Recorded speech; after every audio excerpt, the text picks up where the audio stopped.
let us know. We'll go ahead and start off with Brooks. Yeah, hey Pat. Just wanted to ask about Isaac and how he's has been adjusting to a faster tempo here, coming from Virginia, and then like aside from the shooting, what kind of sets him apart? Do you like to call, or you don't like to call players suburban jump shooters, but like what ways does Isaac's game kind of push him past that stereotype? He does not belong in that stereotype in any way, shape, or form. He's a baller. He's a player. He's an all-around player. Good passer, good playmaker, extremely athletic. I hate when people say sneaky athletic or no, he's athletic. I mean, he'll go up and like windmill on you, man. How he likes playing the system was the other question. You'd have to ask him, but he looks like he's having a ball out there. Hooping. I guess just to follow up on that. I mean, did you talk much with Coach Sanchez? Obviously, you said he was really close with you going back to your days at other stops. Did you talk to him much about as you're kind of targeting Isaac to try to bring him in, just kind of about like what the qualities he has as a leader? Yeah, we do our homework like crazy. The transfer portal's different now because the time period's really small, but we don't skip steps in our due diligence. There's a science behind what we do, who we go after, and we do our homework. So Ron's a guy I've known for a long time. I wouldn't say we're super tight good friends or something, but we've been very good coaching acquaintances for a long time because I picked his brain on the defensive side because he was with Coach Bennett for so long. Yeah, obviously. I mean, I don't know how else to describe it, but everybody you talk to, he's been as advertised, comes out of their shoes, if you will, and how they spoke of his character, his work ethic, his approach, his team first mentality. Isaac's a stud. Can I get that? Yeah, thank you, Bob.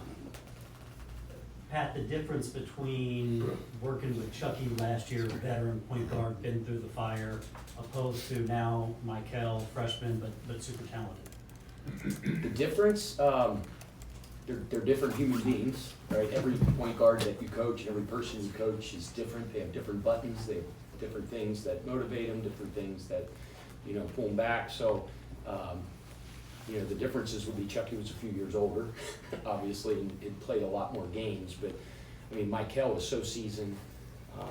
You look, for instance, on a really, really big stage in the this past year, the World Championships, and he was the best darn player in the tournament with the other best players in the world at his age. So, Chucky was a big moments, big lights, big stage, once the moment guy, and Michael's the exact same way. Like I said, the biggest difference is Chucky was just older and had a few more games under his belt. Coach, it's obvious that you're a what's the next right thing guy. What are we going to do right now? So I'm asking you about the Kansas game, which is not the typical exhibition game from the past, and how much it will be, okay, it's really important to win this game now, or will you look at it more as an exhibition game and work with lineups and see what might work in the future? A lot of everything, like when you talk about looking at lineups, and I mean, look, we haven't played against anybody but ourselves since June 5th. Now, we brought some of the older guys in for a little bit. We brought Chucky and Russ and Jordan Nora and those guys a couple times, or one time when we scrimmaged against them, which was actually a lot of fun. But we had been practicing for a month and a half. We had sets in, and we had defensive rotations. These guys had never played against each other, so it wasn't fair to those guys in a lot of ways. But it's the first time we get to suit up against somebody else, and it's a real early part of the season. A lot of times these exhibitions, back in the day, last year we played. For season ticket standpoint, we had that many games, scheduled to play home games at the Yum Center, so we ended up playing non-Division I's, and those don't truly get you ready for the start of the season. I think this exhibition, obviously, against a really, really good team and a well-coached team in Kansas, is going to prepare us even more. But in the past, you did these behind the scenes. You did it behind closed doors. You hadn't played against anybody in 4 or 5 or 6 months, and you could just go in there and say, hey, coach, let's do 10 half-court sets for you, 10 half-court sets for us. All right, let's do a baseline out-of-bounds segment. All right, let's clear the clock, and now this time let's play both teams in the bonus. you do all these situations things. In something like this, you're not able to do it. I mean, obviously, Coach Self and I could talk and say, we could do the scrimmage however the heck we wanted, because we're not subject to any type of rules. We could do 24-second shot clock if we wanted. We could do whatever we wanted. I haven't heard from him, and I haven't reached out to him, so I'm just assuming it's a game and the ball's gonna go up and we're just gonna stink and hoop. I'm sure he is at the infancy stages. I can't speak for him, of his team and where they're going and how they're growing. I'm sure he's still working on lineups, and he's still working on rotations, and he's still working on divvying up minutes, and he's interested to see what his guys do when the lights come on in the moments. And I'm interested in the same thing. So it is going to be a learning experience about our team, and for every team, the early part of the season is just that. But I mean, if Johnny came down the steps and he's like, "Hey Dad, let's play checkers," like, I'm trying to beat that sucker. I mean, that's just, I can't help it, you know? So I always want to win, but, you know, it's not like we're pulling out every single stop to win the game at the expense of getting this guy some minutes and this guy some minutes. I'm sure their rotation, again, you'd have to talk to Coach Self, will be a lot longer early part of the season, especially in exhibitions, than it will be once they get into the guts of the season. And we'll be the exact same way. I'm just interested for those lights to come on for the first time and see how our guys react. To see a packed Yum Center for an exhibition in October. I mean, that's sick, man. That is cool. That is what college basketball is all about. That gets me fired up. So, long-winded answer to say, we're going to try some stuff, we're going to work on some different things, we're going to play a lot of guys, but I'm sure they want to win the game. We want to win the game. There's 22,000 people that are going to be there that sure want us to win the game too. Tony. Coach, last year we were here and you were talking about the theme being reviving. Yeah. As though it were a patient on life support that needs resuscitation. But can you describe the state of the program right now and where you think that? I thought you were going, like, what's your tagline? Because I'm a big tagline guy. But what you've heard different. Eric knows, like, he knows that I like to, you know, sell umbrellas to people in the Sahara. I like energy, and I that's who I am, right? He loves that about me. But in terms of the marketing part, I never came up with a word. And I just don't think at Louisville you need a word every year. You don't need a big marketing slogan to get the people in this town excited. Like, there is no apathy. There never has, never it will be. So the next thing is all we say to our guys every day. And but going back to your question, when you say the revival and what's the identity of this team, it's just to be be a great Louisville Cardinal team. That's our aspirations. So I don't really have a slogan. Michael. Often guys can make a big leap from year one to year two, so I'm curious with how Kamar's release has been progressing since his freshman year. We showed quite a bit as well. Yeah, Kanai's really grown as a player. I thought he had a very good freshman year where he was thrust into a role that maybe we didn't anticipate him having with a lot of the depth and experience we had, and then we had injuries. Because that's the thing about depth. Everybody talks about the depth we have. Like, you're always a couple days or a couple things happen from like, heck, you don't have depth anymore. People talk about starting pitching in baseball, and they say, you think you have enough starting pitching, go get 2 more starting pitchers. So he was thrust into that role, and I thought he did a great job. Really grew. He had an unbelievable offseason. He's a very conscientious kid. He wants coaching. He wants to improve. Loves to watch film, and he's remarkably talented. Great athleticism, great personality, talented. So my expectations for how he continues to grow is sky high. Saranda. When you talk about your or non-conference schedule being a gauntlet, does that affect how you're kind of taking Kason Pryor's and scaling him up to get ready for the season? Because there is no really easy game to kind of throw him in there. So with Kason, he's just coming along, right? He's hit every benchmark that he needed to hit in terms of his recovery. All the medical people have been thrilled. We've been thrilled with his approach. He's getting closer and closer. And then, as you know, once you hit that point where it's like, okay, now you're medically cleared. I've never had an ACL or a major injury like that. Then it's about gaining that confidence in it again. It's getting rid of that hesitancy. And then it's getting back in rhythm from a basketball standpoint, you know, and the last thing we want to do is put him in a position where, obviously, put his health at risk, which we sure as heck aren't going to do, but then we also want to put him in the best position to bring him back and put him back in the game and let him go, unleash him, if you will, when he's truly ready from a basketball standpoint as well. I don't have an exact timeline on that. I didn't look at a certain game and say he's going to be back by this and get ready for this. He's getting ready by playing against a very, very competitive team with really good players every single day. Ken. You have guys coming back, you have newcomers, you're asked about a lot of them. One guy that you're not asked about a lot, but I think could be key for you is Kobe. What does he bring? I mean, you've been through the wars with him before. Yeah. What does he bring? Jeez, where you start? I mean, you know, he's one of the guys I brought with us from Charleston for a reason, because I believe in him, and he's a really good player. His last game at Charleston, we were playing the NCAA tournament against Alabama, and he tore his ACL. And I still said, I gotta have you, you know, and you saw the effect he had. You saw it, but from the sideline, what he did in games, what he did behind the scenes in the locker room, his leadership, his belief and buy-in to what we do is invaluable. But as a player, I mean, he's a defensive menace. He has great anticipation, quick burst. I don't know if you guys know, he played his first 2 years at Louisville Southeastern, which was dominated Division II for a long time and kind of still are. They won the national championship by like 1 million points. They went 36-0, and you know, Kobe's a winner. He's won everywhere he's been.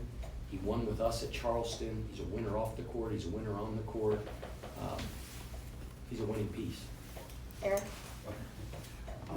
From a practice standpoint, you know, when you're adding 3 or 4 new players, it was most of our college basketball lives, you could prepare for a season one way. Do you find yourself more 5-on-5, full court scrimmaging, just to get a feel for who can play together, scout team, anything different along those lines, just to figure out who's good on the court together? Yeah. So we've been together for a long time. Like June 5th to now is a long time. Those summer months, because you get practice hours in the summer as well. You know, for the first couple months, I mean, we were doing our system and implementing our technique and those type things, but just the things you're talking about is what we did a lot in the summer, right? We played, we got up and down, and we did it with structure, we did it within our system. It wasn't just open gym. Now they play open gym on their own, but the times that we're in the gym, we just did a lot of that.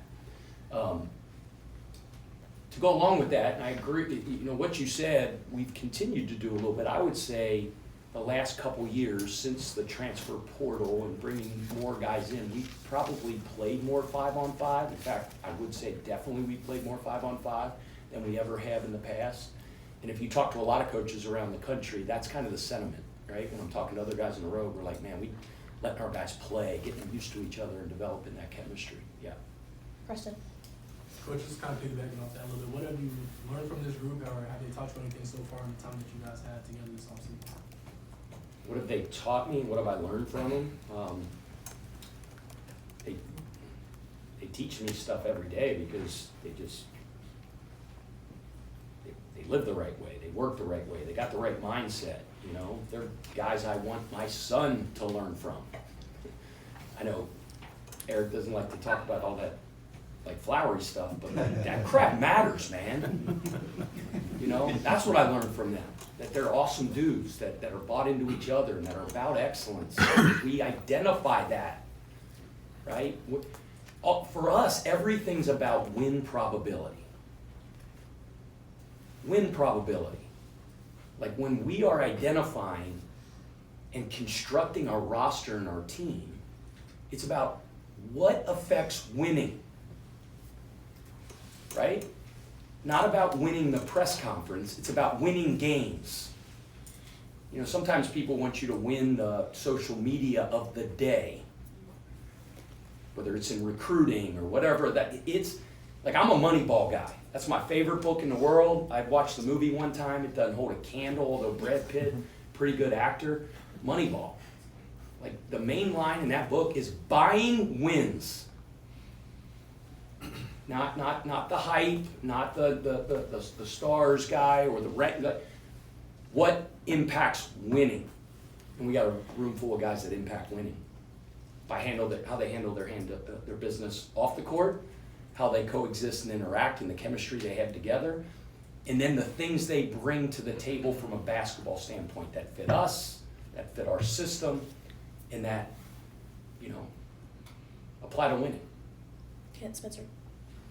Pat, how do you anticipate Allie changing your offense when he's in the game? A lot. He's I call him a space alien. That's kind of who he is as a player. He's a very, very unique player. There was an assistant at BYU he's out of coaching right now. He's doing other stuff, and he walked in and he didn't recognize Ollie, first of all, because he's lost 60, 70 pounds, whatever the heck it is. He goes, man, you look like a wing, 7-foot wing. He's done an unbelievable job getting in great shape, but there aren't many 7-footers in the world that have that one elite skill that he has, his ability to pass the ball. He's a facilitator and a pseudo point guard at 7 feet. We all have weaknesses. Players have weaknesses. He has them. My goodness, that strength is special. I liken it as like, the manager comes out and calls the lefty out of the bullpen. Some flamethrower comes in with the music playing and coming in and just affect the game. That's what I think Ollie does. Kendrick. So when I put him in the game, you guys are gonna see me. Oh, he's a right-hander. Coach, going from year one where you get the job, you have to hit the ground running, hiring a staff, to having a full year, full off season, being able to recruit, implement everything with a full off season, how much different is it for you? I've said this before. The biggest difference this year is my life. Last year when it was all happening, got the job here, putting the team together, it's that season of life in a coach's life when you make a move and you change and all the things that go along with that. Now we are firmly implanted in this great city. My kids are happy in their schools. My wife's happy. She's got her grocery store. She loves her neighbors. When that's good, everything's good. So it's been a little bit easier from that standpoint that I just, it was a whirlwind until that buzzer sounded at the end of last year. And it's not the case anymore. I'm home. Pat, a lot's been speculated about what this team can accomplish on the offensive end of the court, but based on what you've seen so far, what do you think is or what could be this team's defensive identity? Yeah, that's all our focus. Not all our focus. there's two ends of the court. You play offense, you play defense, and the nuances of our offensive system and our adherence to that, our ability to play connected, play together, move the ball, move people, attack, be efficient in our pick and roll and our actions, hunt great, attack at second ones, we work on that. We work on that constantly. But you ask the guys what's important to Coach Kelsey, what's going to be the key to us being the best possible team that this team can be. It's us on the defensive end. That's where our focus is, and I think we got a chance to be a very, very, very good defense. We got a very good chance to be a very, very good offense and a very, very good team. Adherence to our system, activity, effort, want to buy in, connectivity. Defense is an attitude. Your scheme matters, but we say culture eats strategy for lunch. I know Eric doesn't like when I talk about culture, but culture eats strategy for lunch. So it's the system, but it's also the buy-in, the want to, and the power of the unit. Tony. Coach, last time we were in here, you talked about you can't sharpen your teeth eating oatmeal. But can you speak to the coaches that you will be going up against this season and how sharp you think your teeth will be? I have amazing respect for every head coach of every team we play this year because it's hard to become a Division I coach. I don't care if it's our first game against South Carolina State or it's Duke at Duke. Those guys get there for a reason. You talk about the non-conference slate with Hall of Fame caliber coaches and playing a Hall of Fame coach and an exhibit. I get it. I'm at Louisville. That's who you're going up against. It's what you signed up for. So those are all coming down the road. I know it's the Lakers, the Celtics, and the Spurs, and then Kansas, Kentucky, and like that. I got all that. This team will be ready. Kent Taylor. You mentioned the schedule in Kansas, the first exhibition game. Why Bucknell? How did that happen? to become the second exhibition game? I don't know. Or tie there, don't, there's not a link or anything? No? You know, like I got a great staff that works their butt off on scheduling. They put it together. I'm in all the meetings. They brief me. How about this? How about this? Sure. I got a ton of respect for their program. You know, it'll be fun. Kent Spencer. That's not the next one though. Pat, we often hear you say things like, the next thing you guys do is the most important thing in the history of the program. Oftentimes, last year, we heard your players utter the same thing. When do you know that a team isn't just saying it, but they are actually living that philosophy? Better. That's the secret sauce. That's it. That's the culture, and that eats strategy for lunch. If there's not buy-in, there's not belief in our process, and not adherence to it, focus on it, being consumed with it, doesn't matter what your pick and roll coverage is. It's excellence in the process. That's what the next thing is. Do you think that this group has already bought in? Every day. But like you got coach culture constantly. We say we want the #1 culture in the country. That's a minute by minute, drill by drill, repetition by repetition thing. Can't be. I know you hate this, but like we can't. It's not outcomes. It's not what we concentrate on. We concentrate on what's going on right now. And when we do that, and the lights come on against Kansas on the 24th. We can trust our training, and the outcome will take care of itself, and we'll have a chance to win the game. Brooks.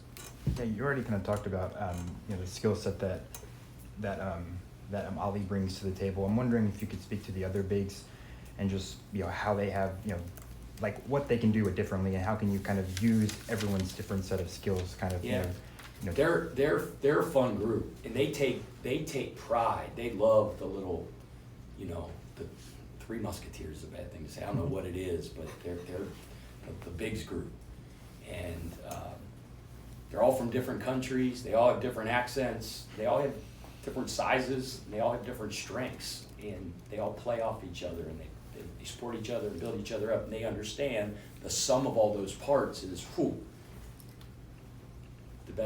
of the best front courts in the country, in my opinion. Sananda. We talked about Ali. Obviously, his ability to pass and connect and throw people open and play make with his passing. Sananda is an underrated passer. I don't think people talk about his skill level enough. They talk about his 6'10", 260, strong, physical. Cat's got great hands. He's very good putting the ball on the floor and attacking the basket. Terrific finisher, good passer, really good defender, big, strong, physical dude, can run. And then Zoo, gosh, man, he's another kind of a space alien. Like one of the best screeners. I'm trying to think, going back, if I coach many better screeners than that guy. Like I say he gets up in the morning, like when he was at home, and he like walks into the kitchen and just tries to set a slobber screen on his mother, and then he's gonna flare his sister, and then like that dude like is a physical cat that plays with an unbelievably high motor. Got a great way about him, passionate. I think that's one of the things the Num Center's gonna love about him, man. Like he'll get an and one, and it will be I don't know, they'll name it. I think you guys will name it some sort of primal scream that he does. You've seen on some of the social media one time where his face is bleeding and he's yelling. That is Zoo. He injects courage into his teammates because of the ferocity with which he plays with. Love them all. As Josh said yesterday at the event, I love everybody. Last one? Sure, yeah, Preston, yeah, last one. Take us home, Preston. Take us home. Better be good. I'm okay, like they came all the way. No, I mean, I'm okay. I don't know, yeah. First, I know you probably got asked this in the past before, but just Javon Hadley started on games for you last year, just to have him back. Javon Hadley, winner. He's usually in practice on the team that's winning. all the stuff I said about Javon, you guys have heard. He's mature, he's accountable, he's tough. He's that swing guy that's like, that guard forward mismatch, as you guys all know. Like, he can really punish smaller guys if they decide to put a smaller guy on him. We put him in situations where you got to make tough decisions on whether you're going to switch, whether you're going to not. Sound passer, doesn't turn the ball over. I love coaching Javon Hadley. Leader, emotional. He's a lot like his head coach. He can get over emotional at times, but we all have flaws. Anything else for Coach? You sure? Like they Yeah. all came. And Yeah, it's a yeah, big yeah. crowd. No, I don't wanna Tony. Mess your Yeah. thing up, but I gotta ask Paul you laughs about, at he laughs at me all the time. of course, over the summer, there was something made about the recruiting trip that you and Mark Pope ended up on together. What took this question so long? Where are you guys going? Pope just, yeah. What's that?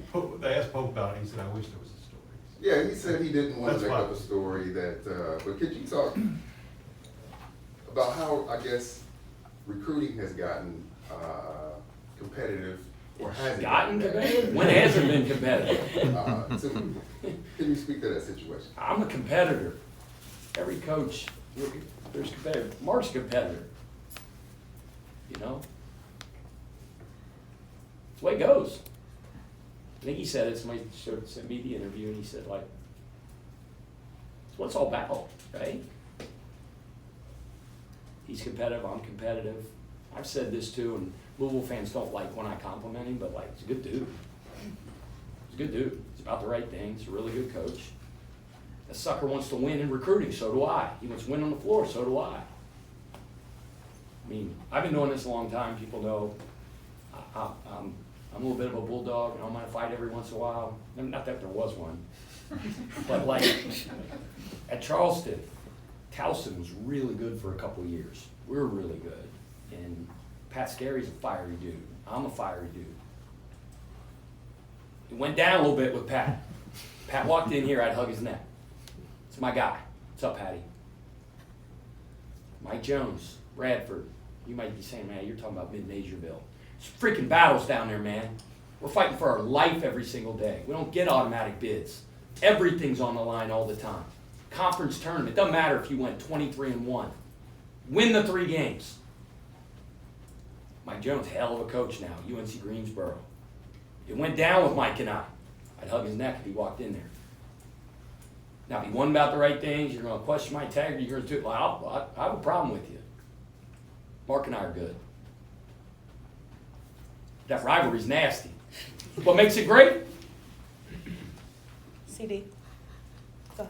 Coach, your take on Mo Kamara so far? Yeah, Mo's huge upside. He has a really, really high ceiling. Gifted athletically beyond belief, crazy length, great anticipation. His defense is like at this level. His offense is catching up, improving his skill level and his shooting and his playmaking and stuff like that. But like, man, he looks like he was from a basketball player. He's touched by God. I mean, he looks like an elite player with a lot of potential. He's got a great attitude and he's working really hard. Like, he'll go like that.